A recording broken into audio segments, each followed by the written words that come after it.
Salut la team, moi c'est Rémi de Team Tennis Physio et aujourd'hui on va parler blessures. On va parler blessures mais on va surtout parler de reprise ou d'arrêt du tennis. On me pose souvent la question de est-ce qu'il faut arrêter de jouer quand tu es blessé ou quand tu as des douleurs. Si oui, combien de temps il faut s'arrêter? S'il ne faut pas s'arrêter, comment gérer? En gros, quoi faire? Donc aujourd'hui, on va voir tout ça ensemble et on va parler de différentes possibilités d'adaptation de ton entraînement et ce que tu dois faire en dehors ou quand, comment. Alors, la première chose, c'est que si possible, il ne faut pas s'arrêter. Pourquoi il ne faut pas s'arrêter? Parce que si tu t'arrêtes, tu désadaptes ton corps, tu désadaptes tes tendons, tes muscles, tes articulations à ce que tu as l'habitude de faire. Je prends l'exemple pour moi. Imaginons si jamais tu as mal à l'épaule et que tu t'arrêtes de jouer, et toutes tes structures, tout ce dont on a parlé, vont plus avoir les contraintes qu'elles avaient l'habitude d'avoir. Donc, tu risques de perdre en muscle, tu risques de perdre en force.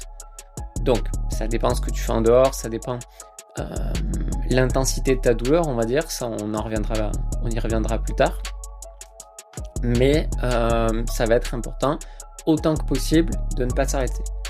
Donc, maintenant, on va mettre les bases de quand est-ce que je dois m'arrêter ou quand est-ce que je dois pas m'arrêter. De ce que je retrouve moi en tant que kiné, au cabinet ou sur les joueurs que j'accompagne. La première chose, ça va être pendant, avant ou après tes douleurs, de les noter entre 0 et 10. On appelle ça l'EVA, l'échelle visuelle analogique. En gros, 0, t'as pas du tout de douleur. 10, c'est douleur inimaginable. Et du coup, on va se laisser un 3-4 sur 10 de douleur tolérable. Ça veut dire que tu le sens, la douleur elle est présente, la douleur elle est là, mais ça t'empêche pas de pratiquer, ça t'empêche pas de vivre au quotidien, c'est pas insupportable. Et cette douleur, il faut pas que, entre guillemets, elle augmente. Si cette douleur elle est présente, que voilà, tu sais que t'es gêné, tu sais que c'est là, que ce soit depuis quelques semaines, depuis quelques mois, depuis quelques années, ça, peu importe. Mais la douleur, elle augmente pas. Si la douleur, elle passe ce palier, on va dire de 4 sur 10, que tu sens que voilà, la douleur, elle s'intensifie, là, je pense que il va falloir réfléchir à une potentielle post-tennis. Autre chose, au quotidien, comment tu te sens? Est-ce que c'est invivable au quotidien? Est-ce que tu le sens, ta douleur en permanence? Est-ce que il y a des facteurs qui même au quotidien font que ta douleur augmente? Je sais pas, la position que tu as la nuit, au quotidien, si tu n'arrives même plus à lever un bras, si tu as mal à l'épaule, etc.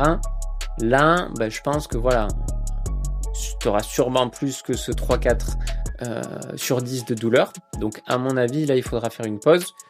Et on va dire, tant que ta douleur ne s'est pas dissipée au quotidien, tant que voilà, ça s'est pas dissipé jusqu'à ce que ce soit seulement une gêne, à mon avis, ça sera intéressant de stopper.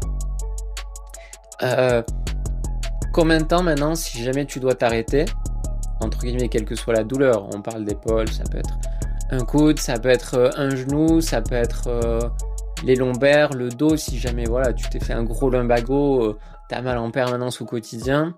La question c'est combien de temps il va falloir s'arrêter. Ça, j'ai envie de dire, ça dépendra des mêmes critères qu'on vient de dire. La douleur au quotidien, comment toi tu la gères. La douleur, on va dire, au repos et la douleur la nuit, ça c'est encore une autre problématique. Et la douleur pendant, entre guillemets, un effort ou pendant un geste en particulier qui te faisait mal. Je reprends le cas particulier de l'épaule. moi j'ai des joueurs qui me disent ben voilà, j'ai mal quand je serre, j'ai mal quand je fais mes coups droits, j'ai mal par exemple si je vais chercher mon bras là, j'ai mal quand je dors dessus. Bah là je dis pour le moment c'est un peu compliqué. S'il me dit voilà, cette douleur maintenant c'est qu'une gêne, je sens que je peux relever le bras tout en haut, j'ai toujours cette petite sensation, cette petite douleur, mais vraiment c'est bien moindre. Et toujours cette échelle, cette EVA entre voilà, 3-4/10. Là, je pense que tu peux reprendre. Évidemment, la chose dont j'ai pas parlé, on en parlera dans d'autres vidéos, c'est entre-temps de te faire prendre en charge parce que sur ce temps de repos, comme je te disais, tu vas plus solliciter tes structures, donc tes tendons, tes muscles, etc. vont se désadapter, mais pour qu'ils se désadaptent le moins possible et surtout pour que tu puisses récupérer au mieux, il va falloir rapidement que tu attaques ta rééducation, ta réhab, ta prise en charge, ce que tu veux, mais le plus tôt tu l'attaqueras, le mieux ce sera. Il ne faut pas attendre une période de repos strict, de repos total. Honnêtement, ça sert à rien, quelle que soit ta blessure. Ça, c'est une première chose. Maintenant, on va partir du principe que ta douleur, elle est gérable, mais elle peut s'intensifier sur certains gestes. Je sais pas, par exemple, tu as eu une grosse contracture ou tu as des grosses douleurs, j'en sais rien, au niveau de ta cheville, au niveau de ta cuisse, quand tu fais des gros déplacements, quand tu fais un gros appui en bout de course, tu as très mal. Et peut-être que ce serait intéressant pour le moment de jouer sur des surfaces plus réduites, de jouer sur demi-terrain ou de jouer qu'au centre, ou voilà, d'essayer d'orienter si tu peux tes entraînements, si tu fais des entraînements individuels là-dessus. Si possible, t'évites le mouvement qui te fait mal. J'en sais rien, tu reviens de blessure d'un ischio que tu t'es pété, tu t'es fait une lésion musculaire, tu vas peut-être pas directement aller sur les amortis, tu vas peut-être pas directement faire des gros sprints. Peut-être que voilà, pour le moment, tu vas rester sur des choses un peu plus centrales. Autre chose, par exemple, t'as mal à ton poignet droit, moi je suis gaucher, t'as mal à ton poignet droit quand tu fais des revers, ou t'as mal à l'avant-bras quand tu fais des revers, et peut-être que pendant un certain temps, tu vas te mettre à faire des chops. Pareil, tout à l'heure, on parlait de l'épaule, t'as mal quand tu serres, tu sais que le service, c'est vraiment le mouvement qui te dérange le plus, ce qui est assez courant dans le tennis. Et peut-être que ce serait intéressant de plus faire de service et de voir comment ça se passe. Écoute, dans le jeu, t'as mal à 1/10, 2/10. Dès que tu serres, plus t'as mal. Ça peut monter à 4, 5, 6, 7/10. Et écoute, pendant un certain temps, pendant le temps de ta rééducation, tu vas plus servir. Ça peut être 2 semaines, ça peut être 3 semaines, ça peut être 6 semaines, en fonction de comment ça évolue. Donc ça, ce sera à toi de gérer au niveau de ton ressenti.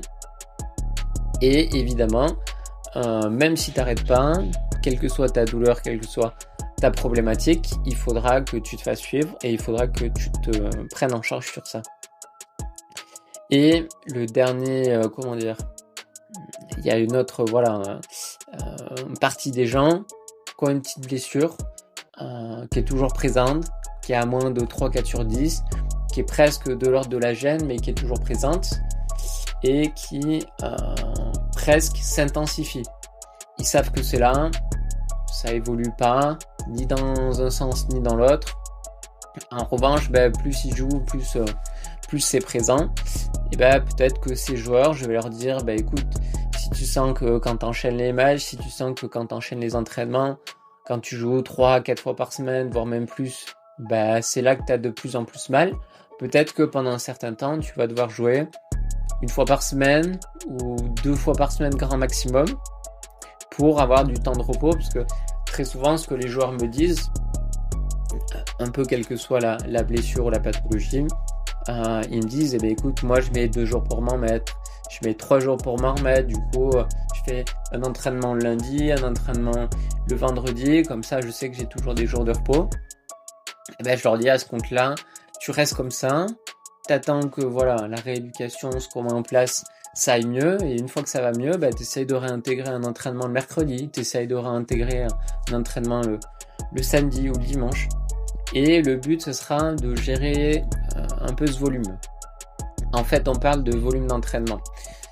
Si, j'en sais rien, habituellement, tu as un volume d'entraînement de 4 heures, tu joues de 6 heures, tu joues beaucoup, tu joues 4 fois 1h30 dans la semaine, et tu t'es blessé ou t'es blessé. Peut-être que tu vas redescendre à 3 heures, voire même à 2 heures, pour continuer à jouer au tennis, éviter de trop perdre, que ce soit en tennis pur ou en capacité, et de notre côté, les 3 heures voire 4 heures restantes que tu fais plus, il va falloir les compenser. Ça veut pas dire qu'il va falloir faire 3-4 heures de sport à côté, mais tu pourras faire peut-être une séance de prépa physique sur quelque chose qui sollicite pas du tout ta douleur.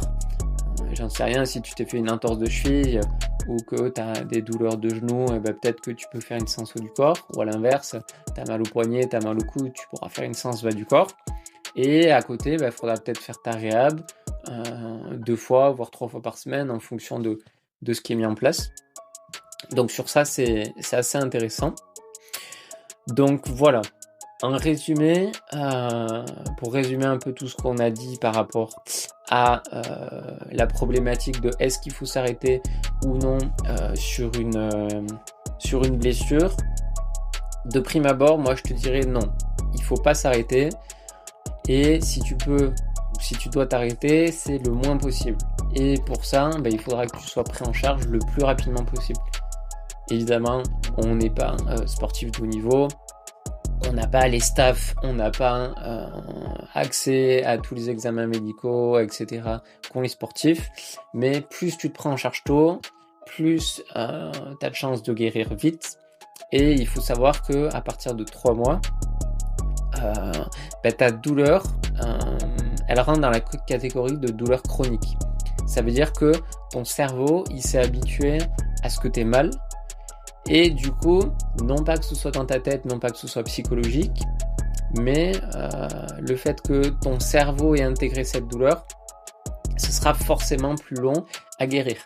Alors que j'en sais rien, si tu te blesses et que tu te prends rapidement en charge au bout d'1 semaine, 2 semaines, et que tu es déjà dans un processus de guérison, de rééducation, forcément ça durera moins longtemps et ton arrêt sera moins long. Donc, pour revenir au résumé, autant que possible, t'essayes de pas t'arrêter. Si jamais tu dois t'arrêter, tu vois un peu cette échelle de 3-4 sur 10 sur ta problématique. Et ce que j'aime beaucoup dire aux gens, c'est aussi le lendemain, surtout le lendemain matin, comment c'est. Est-ce que tu as une raideur matinale qui est énorme, par exemple pour un tendon d'Achille qui est inflammé, qui est inflammatoire, ou qui était inflammatoire du moins. Ensuite, si jamais tu veux pas t'arrêter ou t'es pas obligé de t'arrêter, essaye d'identifier s'il y a un mouvement, un déplacement, un geste qui te fait plus mal.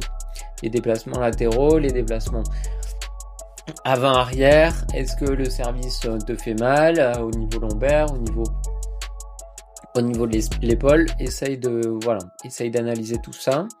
Et dernière chose, si jamais tu as un volume d'entraînement qui est assez important dans la semaine, un certain temps, le temps de récupérer, ce sera peut-être bien de réduire ton volume d'entraînement pour que tu puisses prendre le temps de faire ta rééducation, de faire ta réhab et de revenir plus fort. L'objectif, et moi ce que je fais et ce que je conseille à tous les joueurs, c'est de se faire accompagner, d'avoir un cadre, d'avoir les bonnes choses. Les choses sont en train de changer au niveau de la kiné, au niveau de la prise en charge des sportifs. Avant on disait voilà, il faut que tu te reposes, il faut que tu arrêtes, il faut que tu prennes des anti-inflammatoires. Voilà, ça c'est en train de changer, mais il faut garder en tête que chaque personne est unique, donc pour deux mêmes personnes, ce ne sera pas la même prise en charge, ce sera peut-être pas le même temps d'arrêt. Beaucoup de joueurs me disent j'en ai pour combien de temps ça va durer, combien de temps je dois m'arrêter. Je réponds bêtement que je sais pas, parce que ça dépend de chacun. Voilà, écoutez, j'espère que cette vidéo vous a plu. On se dit à dimanche prochain et salut la team.